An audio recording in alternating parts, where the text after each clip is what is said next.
Bicara yang baik atau diam? Rasulullah Shallallahu Alaihi Wasallam bersabda dalam hadis sahih, barang siapa yang beriman kepada Allah dan hari akhirat maka hendaknya berkata yang baik atau diam. Kajian ini diangkat dari buah pena Dr. Imam Samsi Ali, semoga menjadi bahan pencerahan yang bermanfaat. Imam Samsi Ali mengatakan, sambil menikmati pergerakan kereta api bawah tanah di kota New York, saya mencoba kembali bertanya-tanya. Ada apa ya dengan berbagai perdebatan bahkan kekisruhan terjadi saat ini? Apalagi jika melihat hiruk-pikuk media, khususnya di media sosial. Kenapa setiap statement atau kata kerap menjadi pemicu perdebatan? Mungkin saja karena masyarakat kita mengalami euforia kebebasan yang sering tak terkontrol. Mungkin juga karena memang masyarakat kita sedang mengalami emosi sosial yang terpicu oleh banyak penyebab. Atau juga karena memang ada kepentingan dan tujuan dari pihak-pihak tertentu yang senang mengail di air keruh. Semua itu dan tentunya banyak lagi penyebab lainnya boleh jadi menjadi pemicu semua kekisruhan dan lalu lalang perdebatan terhadap ragam isu di media sosial khususnya. Pastinya ada sensitivitas keumatan, sosial, yang sedang terusik. Bahkan boleh saja telah mencapai tingkatan kekecewaan bahkan memarahan. Tapi nampaknya yang paling sering menjadi pemicu adalah karena adanya pihak-pihak yang perlu mengontrol pertanyaan-pertanyaan, kata-kata. Benar kata sebagian orang bijak. Kata itu bisa jadi air yang menyejukkan. Tapi juga bisa jadi api yang membakar. Hakikat inilah barangkali diingatkan secara tersirat oleh beberapa ayat Al-Quran. Dua ayat yang ingin saya kutip di bawah ini saya kira mewakili urgensi seseorang menjaga kata atau pernyataan. Ketika Allah bersumpah tengah lisan dan bibir, dan demi lidah dan dua bibir, para ulama mengungkapkan bahwa salah satu maksud terpenting dari ayat itu adalah urgensi menjaga kata-kata atau pembicaraan.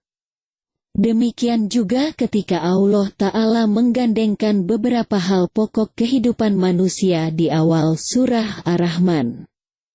Satu yang terpenting di antaranya adalah urgensi membangun komunikasi yang tidak saja benar, tapi juga berkesesuaian, termasuk di dalamnya menjaga sensitivitas objek pembicaraan. Komunikasi yang sesuai dan benar itu diistilahkan dengan Allah mengajarkan al-bayan. Sebagian ulama memaknai al-bayan dengan ekspresi sosial manusia dengan alam sekitarnya. Termasuk di antaranya urgensi menjaga kata dan pembicaraan.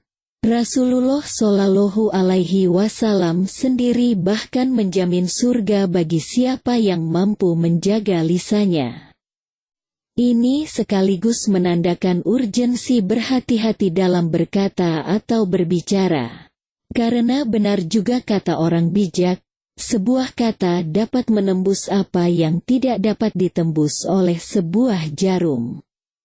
Tentu akan lebih sensitif lagi ketika kata atau pembicaraan itu keluar dari seorang yang telah menjadi figur publik, public figure.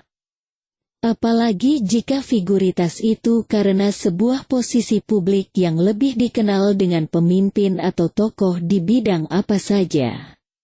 Pemimpin itu katanya didengar, baik dalam makna positif, diikuti, atau dalam makna negatif, ditolak. Tapi intinya kata-kata pemimpin itu didengar oleh publik dan karenanya kerap menimbulkan perdebatan dan kekisruhan.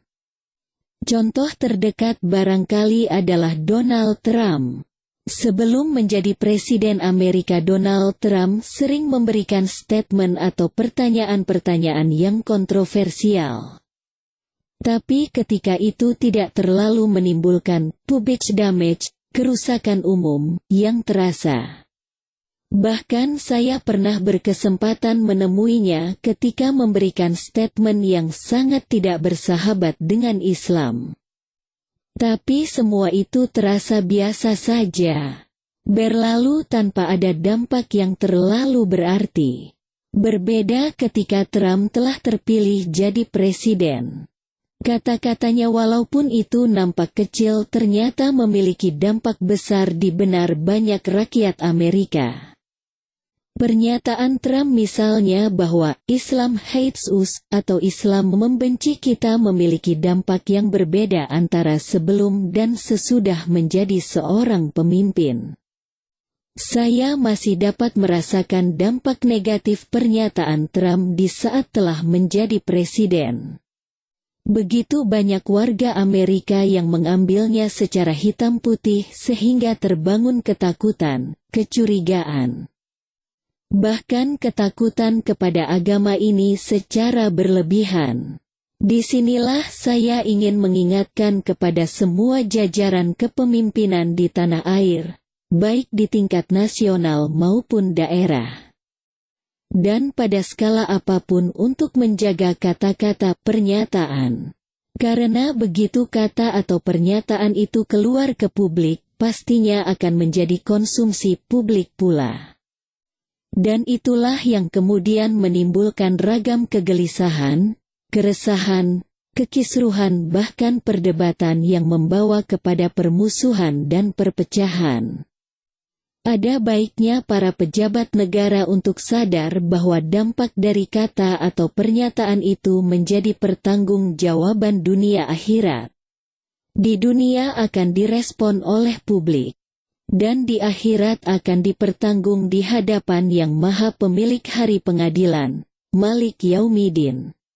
Pemimpin sebaiknya menghayati peringatan Rasulullah Shallallahu Alaihi Wasallam, barang siapa yang beriman kepada Allah dan hari akhirat maka hendaknya berkata yang baik atau diam. Baiknya diingatkan kembali, kerja, kerja, kerja. Jangan terlalu banyak ngomong, apalagi tentang hal yang tidak didasari keilmuan yang cukup. Lelah bangsa ini dijadikan ribut oleh sebagian pejabatnya sendiri. Newark City, Subway. Tanggal 1 Desember tahun 2021 Dr. Imam Syamsi Ali, Presiden Nusantara Foundation di Amerika Serikat.